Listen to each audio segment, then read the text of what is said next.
Zig Ziglar.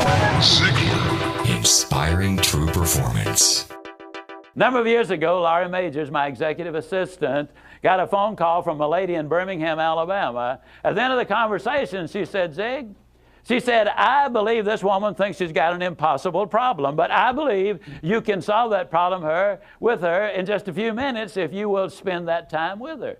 I said, well, Laurie, tell her to meet me backstage. I'll get there about 10 minutes early. My schedule was such that was about all I had. Well, I got there, and I was on backstage behind the curtain on one side. She spotted me from the other side, and as she walked across the stage, I have never seen as much anger in a human being in my life as I saw in her. She almost started crying when she saw me. She said, oh, I'm just so glad to see you. I got this horrible job. I hate it. I hate everything about it. I hate everybody down there. I mean, you talking about negative nails, she was it. She said, can you help me? Now, understand, I've only got about 10 minutes. So I looked at her, and one thing I have learned, I don't do counseling, but I talk with a lot of people who do, in psychology, psychiatry, and the ministry. And they tell me that everybody who comes to you with a problem are not necessarily looking for a solution. I couldn't understand that for a long time. Why do they bring you a problem if they don't want to solve it? Well, I can tell you why. They want to tell you about it, you about it, you about it, you about it, and you about it. And if you foul up the deal and solve the problem, they can't tell you again, you again. They want the attention that goes with the problem, and every company just about it has that kind of an individual. They want the attention that goes with griping and complaining. Well, I looked at the lady, and it wasn't unkindly, but firmly I said to her, yes, and you know, ma'am, I'm afraid your problem is about to get worse. She said, what do you mean? I said, I believe they're going to fire you.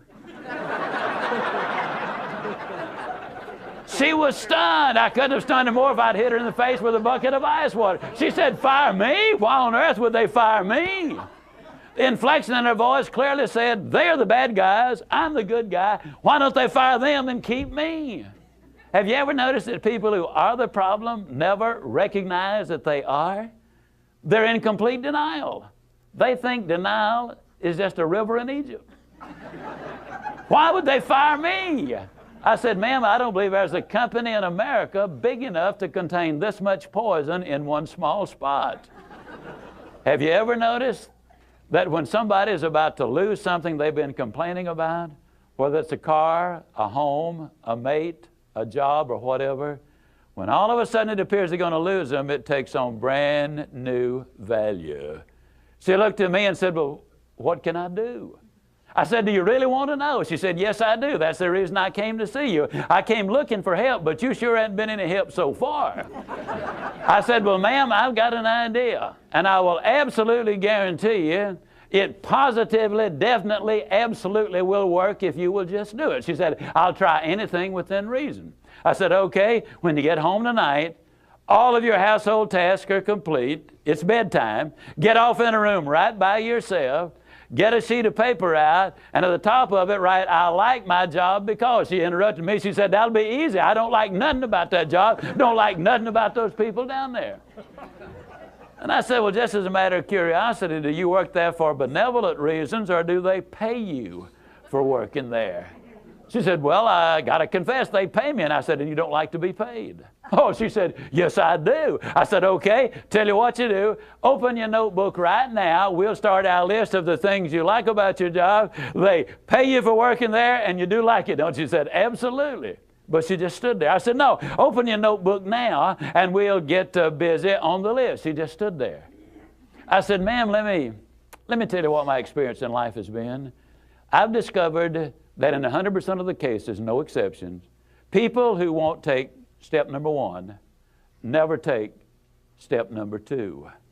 You see, she had come to me with an impossible dream. Her dream was that nice Mr. Ziglar was going to solve all of her problems, and she would live happily ever after. Well, folks, I got news for you. I can't solve her problems. I can't solve your problems. But I will give you some steps that I'll absolutely, definitely, and positively will work for you, as it worked eventually for her. I said, well, ma'am, let me tell you something. Unless you're willing to take step number one right now, it's been nice talking with you. She angrily opened her notebook. Before we got through, there were 22 things she liked about her job.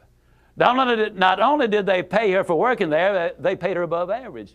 She had 3 weeks vacation with pay. She had a retirement program. She was in on profit sharing. She had health insurance, life insurance, and accident insurance. She lived less than 10 minutes from home. She was in on management decisions. The company sent her to 3 seminars a year to be paid for. She had her own private office and parking place. 22 things that she liked about her job. Now I said, man, when you get home tonight, everything is finished. Get off in a room right by yourself. Close the doors, change one word from I like my job to I love my job. Get in front of that mirror, and folks, I cannot say this strongly enough, but I'm going to try. The eyes are the windows of the soul. Look yourself in the eye, and with excitement and enthusiasm, say, I love my job because they pay me for working there. I love my job because they pay me above average for working there. I love my job because I have a wonderful insurance program. I love my job before every one of the statements. You will sleep better that night. You see, there's something hidden in what I'm saying to you now. When she says, I like my job, she's really saying, I'm grateful for my job. And of all of the emotions we can have, according to Hans Selye, the #1 stress specialist in America, the healthiest of all human emotions is gratitude. I said, you go down that list. I like my job. I love my job, rather. That is a way of gratitude. You'll sleep better the first night. Tomorrow morning, when you get up, get back in front of the mirror just before you go to work. Get back in front of the mirror and repeat the process again with excitement and enthusiasm. I love my job because, and take the list with you.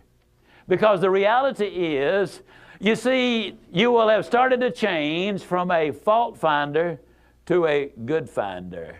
Some people do really find fault like there's a reward for it. They really do. Take the list with you, and you will be able to add to that list, absolutely guaranteed. Do this every morning and every night, and you will have an astonishing recovery from this advanced case of stinking thinking. Now, I didn't say that to her, but I'm saying it to you. That's what it was. It was an advanced case of stinking thinking. Well, 6 weeks later, I was back in Birmingham, Alabama. I was doing a follow-up sales seminar. Now, the lady was not in sales, but she had been listening to my tapes. She had been listening to Automobile University, and she had discovered that everybody sells. Everybody who will ever hear this is in selling.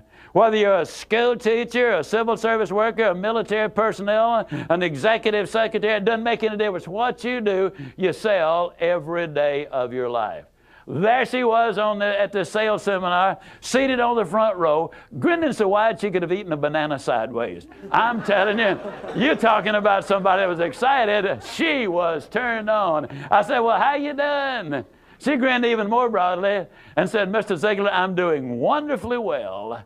And thank you for asking. She said, you cannot believe how much those people down there have changed.